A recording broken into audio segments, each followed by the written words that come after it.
Samuel Brannan's son. I came in his place to ask you to keep your braves from war. It's too late for that.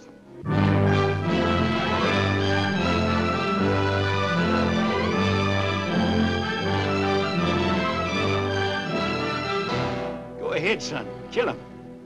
Get the hate out of your system. Where did Gary Brannan stand? His own father mistrusted the bitterness in his blood. The Utes called him their enemy. The town branded him an infamous traitor. And only the girl who loved him knew the grim gamble he was taking. Gary, you didn't tell them everything at the trial. You can't keep it a secret. If I open my mouth, my father's a dead man for sure.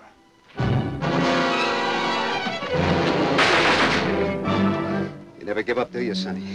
With Hugh O'Brien, Mara Corday, Jay Silverheel, in the tense, action-packed story of a fighting adventurer who stood alone between a renegade powerful enough to provoke war and the terror ready to erupt across the river. You know, kid, all of a sudden you're getting kind of bossy. It's because I don't intend to let you stir up an Indian fight, no matter how hard you try.